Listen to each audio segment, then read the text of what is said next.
நதி வெள்ளம் காய்ந்து விட்டால் நதி செய்த குற்றம் இல்லை, விதி செய்த குற்றம் அன்றி வேறு யாரம்மா.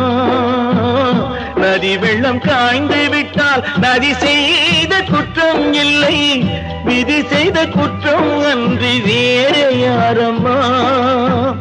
பறவைகளே பதில் சொல்லுங்கள், மனிதர்கள் மயங்கும் போது நீங்கள் பேசுங்கள். மனதுக்கு மனது கொஞ்சம் தூது செல்லுங்கள்.